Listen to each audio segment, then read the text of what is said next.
Sins of the past for all world with workers' blood and mistakes of.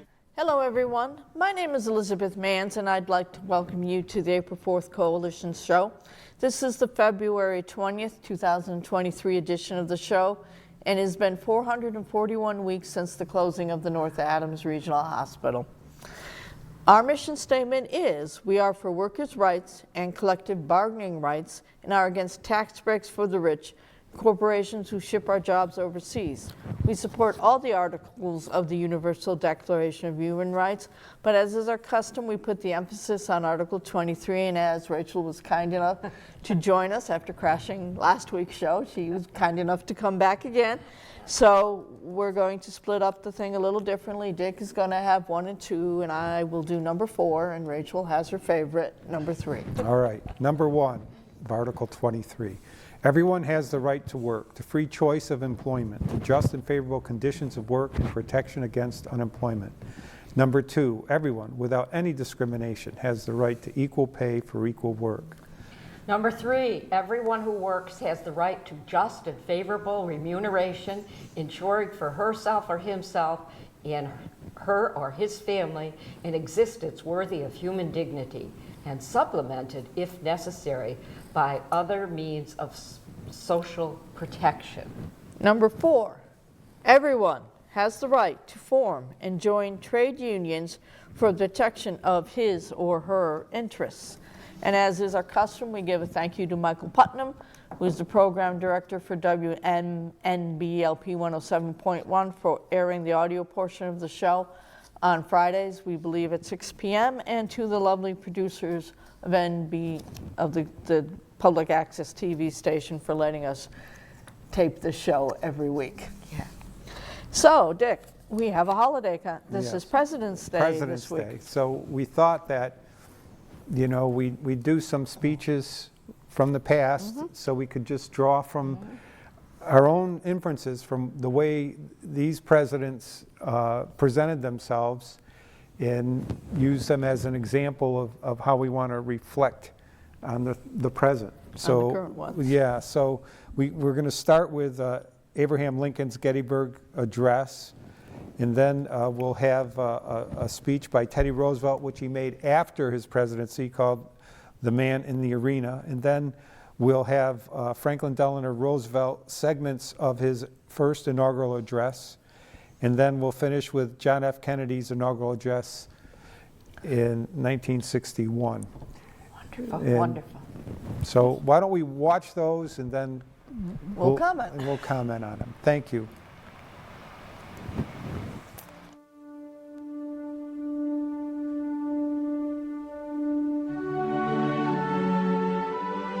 Fourscore and 7 years ago, our fathers brought forth on this continent a new nation, conceived in liberty and dedicated to the proposition that all men are created equal.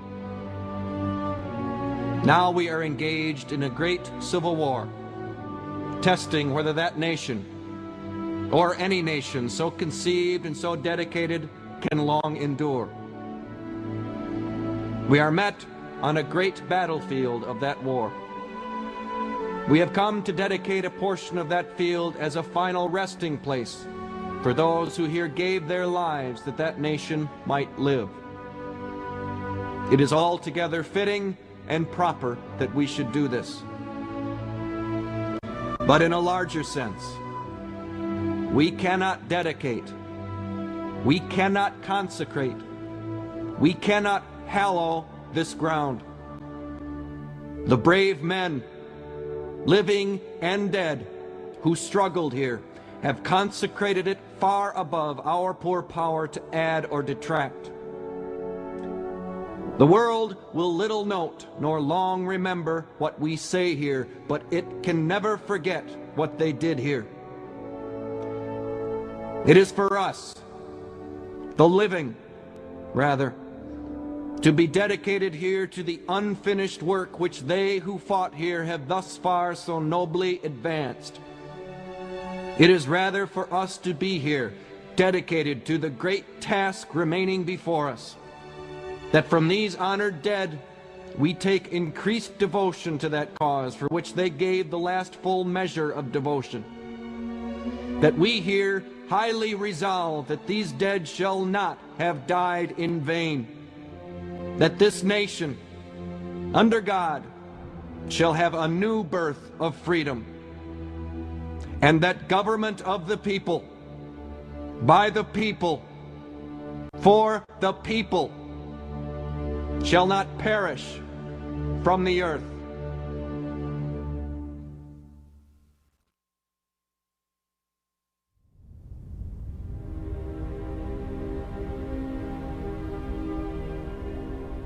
The poorest way to face life is to face it with a sneer. There are many men who feel a kind of twisted pride and cynicism.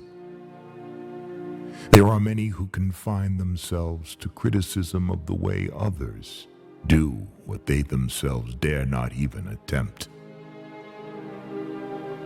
There is no more unhealthy being, no man less worthy of respect than he who either really holds or feigns to hold an attitude of sneering disbelief toward all that is great and lofty, whether in achievement or in that noble effort which, even if it fails, comes to second achievement.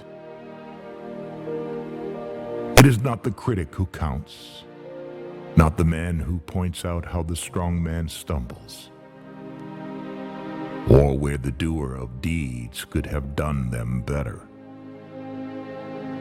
The credit belongs to the man who is actually in the arena, whose face is marred by dust and sweat and blood, who strives valiantly, who errs, who comes short again and again.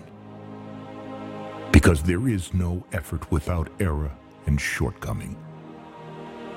But who does actually strive to do the deeds? Who knows great enthusiasms, the great devotions, who spends himself in a worthy cause, who at the best knows in the end the triumph of high achievement, and who at the worst, if he fails, at least fails while daring greatly, so that his place shall never be with those cold and timid souls who neither know victory nor defeat.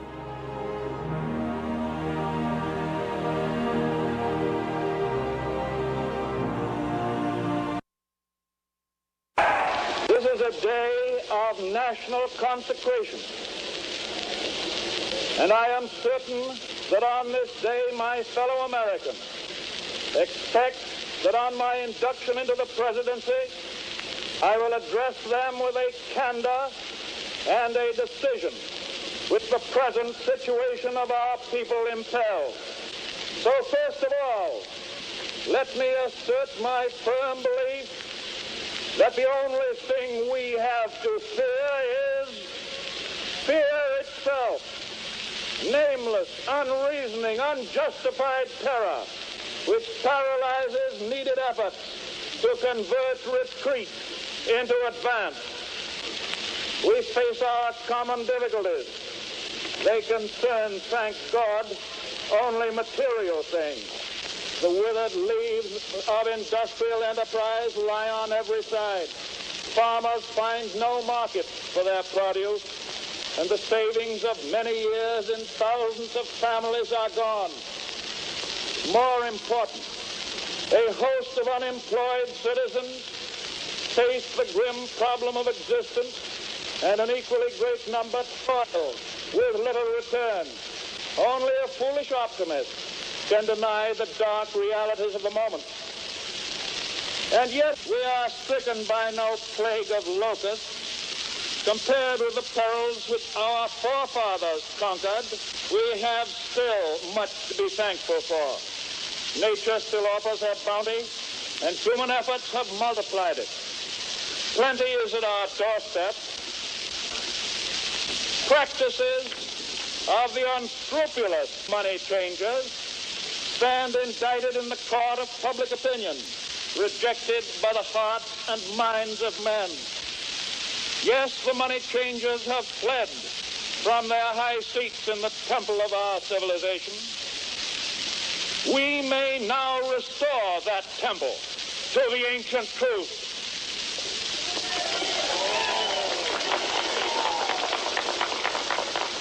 This nation is asking for action, and action now.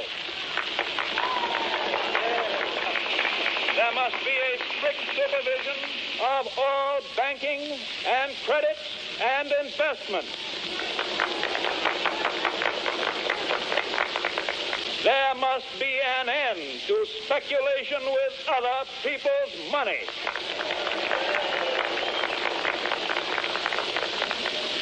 And there must be provision for an adequate but sound currency.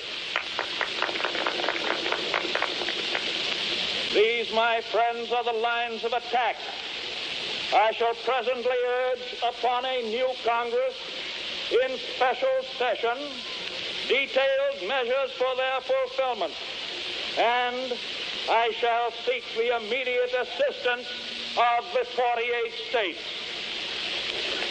I am prepared, under my constitutional duty, to recommend the measures that a stricken nation in the midst of a stricken world may require. These measures, or such other measures as the Congress may build out of its experience and wisdom, I shall seek within my constitutional authority to bring to speedy adoption. But in the event that the Congress shall fail to take one of these two courses, in the event that the national emergency is still critical, I shall not evade the clear course of duty that will then confront me.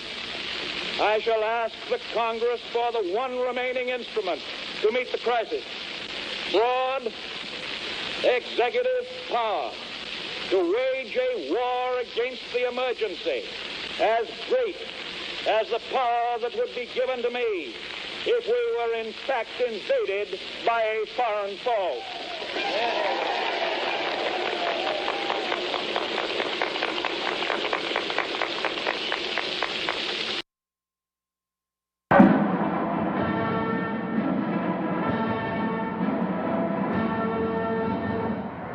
You, John Fitzgerald Kennedy, do solemnly swear I, John Fitzgerald Kennedy, do solemnly swear that you will faithfully execute the office of President of the United States that I will faithfully execute the office of President of the United States and will, to the best of your ability, and will, to the best of my ability, preserve, protect, and defend the Constitution of the United States. preserve, protect, and defend the Constitution of the United States. So help you God.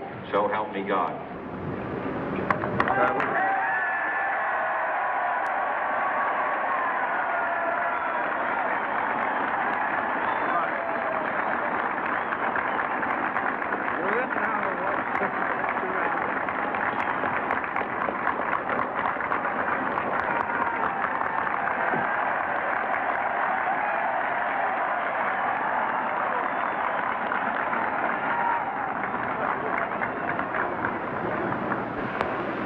Vice President Johnson, Mr. Speaker, Mr. Chief Justice, President Eisenhower, Vice President Nixon, President Truman, Reverend clergy, fellow citizens. We observe today not a victory of party, but a celebration of freedom, symbolizing an end as well as a beginning, signifying renewal as well as change. For I have sworn before you and Almighty God the same solemn oath our forebears prescribed nearly a century and 3/4 ago. The world is very different now, for man holds in his mortal hands the power to abolish all forms of human poverty and all forms of human life. And yet the same revolutionary beliefs for which our forebears fought are still at issue around the globe. The belief that the rights of man come not from the generosity of the state, but from the hand of God. We dare not forget today that we are the heirs of that first revolution. Let the word go forth from this time and place to friend and foe alike that the torch has been passed to a new generation of Americans born in this century, tempered by war, disciplined by a hard and bitter peace, proud of our ancient heritage, and unwilling to witness or permit the slow undoing of those human rights to which this nation has always been committed and to which we are committed today at home and around the world.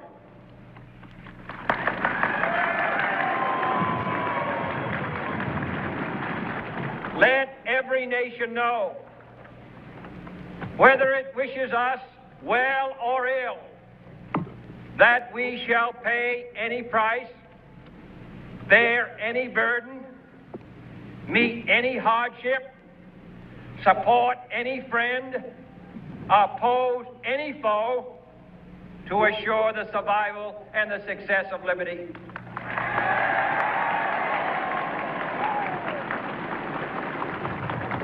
This much we pledge and more. To those old allies whose cultural and spiritual origins we share, we pledge the loyalty of faithful friends. United, there is little we cannot do in a host of cooperative ventures. Divided, there is little we can do, for we dare not meet a powerful challenge at odds and split asunder. To those new states whom we welcome to the ranks of the free, we pledge our word that one form of colonial control shall not have passed away, merely to be replaced by a far more iron tyranny.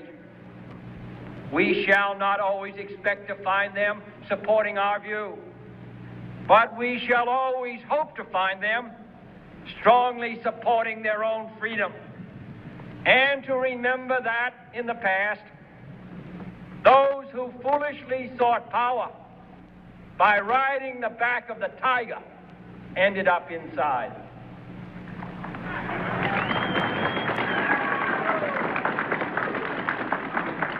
To those people in the huts and villages of half the globe struggling to break the bonds of mass misery, we pledge our best efforts to help them help themselves for whatever period is required, not because we seek their votes, but because it is right.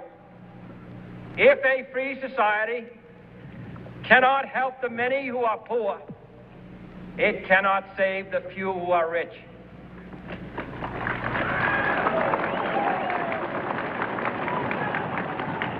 To our sister republics south of our border, we offer a special pledge to convert our good words into good deeds, in a new alliance for progress, to assist free men and free governments in casting off the chains of poverty.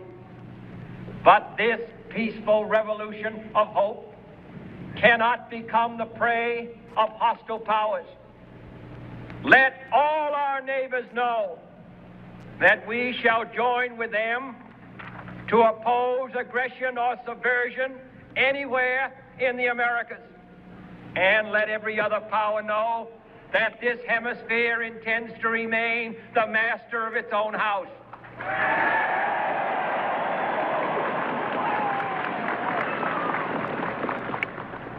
To that World Assembly of Sovereign States, the United Nations, our last best hope, in an age where the instruments of war have far outpaced the instruments of peace, we renew our pledge of support to prevent it from becoming merely a forum for invective, to strengthen its shield of the new and the weak, and to enlarge the area in which its writ may run. Finally, to those nations who would make themselves our adversary, we offer not a pledge, but a request that both sides begin anew the quest for peace. Before the dark powers of destruction, unleashed by science, engulf all humanity in planned or accidental self-destruction. We dare not tempt them with weakness, for only when our arms are sufficient beyond doubt can we be certain beyond doubt that they will never be employed.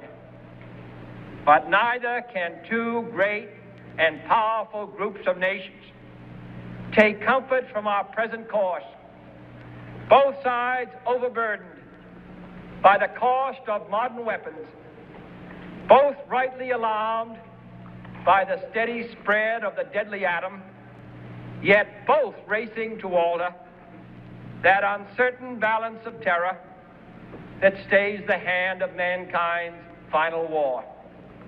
So let us begin anew, remembering on both sides that civility is not a sign of weakness, and sincerity is always subject to proof. Let us never negotiate out of fear, but let us never fear to negotiate.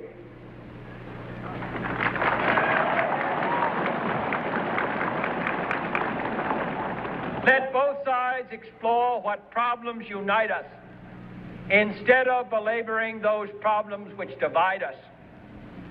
Let both sides, for the first time, formulate serious and precise proposals for the inspection and control of arms, and bring the absolute power to destroy other nations under the absolute control of all nations.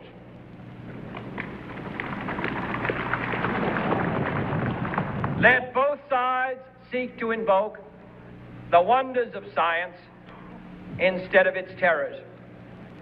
Together, let us explore the stars, conquer the deserts, eradicate disease, tap the ocean depths, and encourage the arts and commerce. Let both sides unite to heed in all corners of the earth the command of Isaiah to undo the heavy burdens and let the oppressed go free. And if a beachhead of cooperation may push back the jungle of suspicion, let both sides join in creating a new endeavor, not a new balance of power, but a new world of law, where the strong are just and the weak secure and the peace preserved.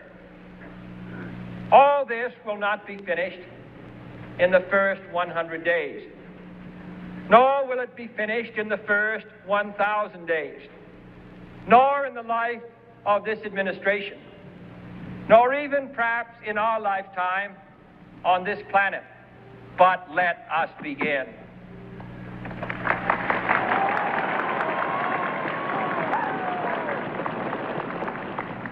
In your hands, my fellow citizens, more than mine, will rest the final success or failure of our course. Since this country was founded, each generation of Americans has been summoned to give testimony to its national loyalty. The graves of young Americans who answered the call to service surround the globe. Now the trumpet summons us again, not as a call to bear arms, though arms we need, not as a call to battle, though in battle we are, but a call to bear the burden of a long twilight struggle, year in and year out, rejoicing in hope, patient in tribulation, a struggle against the common enemies of man, tyranny, poverty, disease, and war itself. Can we forge against these enemies a grand and global alliance, north and south, east and west, that can assure a more fruitful life for all mankind? Will you join in that historic effort?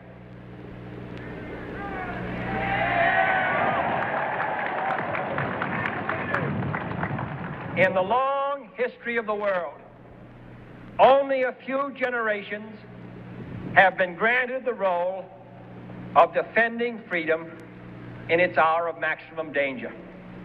I do not shrink from this responsibility. I welcome it.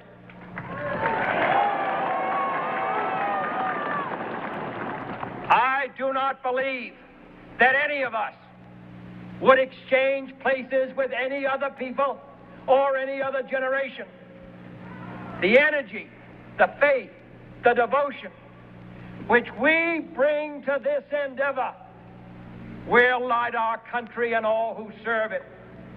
And the glow from that fire can truly light the world. And so, my fellow Americans, ask not what your country can do for you, ask what you can do for your country.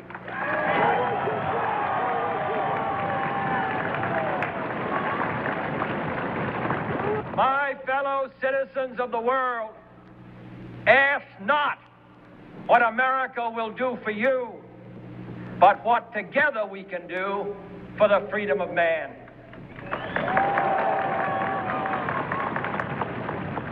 Finally, whether you are citizens of America or citizens of the world, ask of us here the same high standards of strength and sacrifice which we ask of you. With a good conscience, our only sure reward, with history the final judge of our deeds, let us go forth to lead the land we love, asking his blessing and his help, but knowing that here on earth, God's work must truly be our own.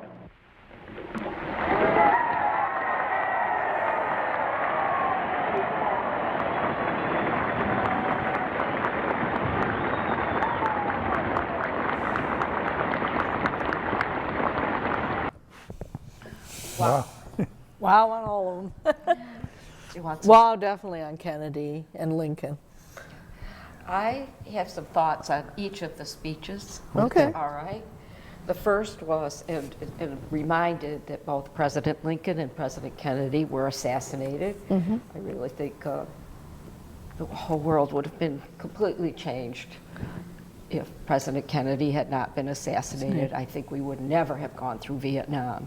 But in President Lincoln's speech, he talked about unfinished business, and we still have unfinished business as we are hoping to someday, hopefully, have a democracy. And not a republic. Yep, and I heard President Roosevelt talk about, you know, how bad it was for somebody to sneer. And I think, well, it's really sad for the people who are poor and hungry. Right. And that isn't about an attitude of what you're doing. So I saw some disappointment in that speech. For President Franklin Delano Roosevelt to say, unscrupulous money changers, here we are. We still have unscrupulous money changers. Fighting the unscrupulous, the greed, and of course for me, John F. Kennedy's have not, you know, ask not what your country can do for you, ask what you can do for your country is one of the greatest lines I've ever heard.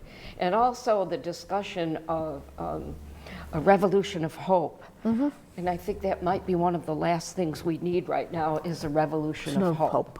But people have to become involved, and that's extraordinary. In all 4 presidents, they were all speaking from a man's point of view. Right. Mankind, yes. I fight patriarchy and women that support it. So those were obvious changes that were coming around.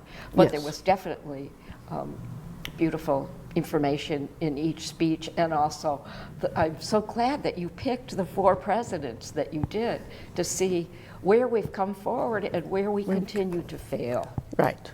And unfortunately, we'll continue to fail. And the contrast is amazing. The first 2 were aligned with the Republican Party. And the second 2 were aligned with the Democratic Party. And like I said, everybody fails. I think that's the point of Teddy Roosevelt's speech. I think the sneering was more from the rich looking down on everybody than it was the poor sneering. Or even looking at the poor. I felt that was more where he was going with it. And that came after he was out of the presidency when he was going for the Progressive Party. That's when he realized he no longer fit in the Republican Party and went towards the Progressive Party. But I didn't look at any of the speeches as party speeches. No, they weren't. I really looked at them as American presidents speaking. I didn't see that. And of course, the Republicans of old were quite different than the so-called Republicans. Well, I looked at it in terms of where the Republican Party is now in terms of where it was then, and equally true where the Democratic Party is from where it was then, and which one held true, or at least came close to holding true. Because no one group can hold true to everything at once, but it looks like the Democrats are still trying to hold true to the progressive virtues and trying to do whatever that means. Whatever it means. It's open up in the air, but I feel more they stay true to the vision of the past leaders, whereas I feel the Republicans are living up to the worst fears of what their leaders projected. And I'm not really. I just look. I want to cry. I wanted to cry watching John F. Kennedy because I was at Shaw Air Force Base when he was assassinated, and the base, of course, went on alert. Right. And to see all that hope, I really, really want to believe in a revolution of hope. Yeah. But yes, we're being failed, I think, by most of those people in elected office. Right Totally now. failed. And how do people? Unfortunately, I was a child Now we're during down to that 10 time. seconds, We so- are indeed. We Sorry. hope you all had a wonderful President's Day. Yes. Power to the people. And hopefully we'll elect our presidents by direct vote soon. Absolutely.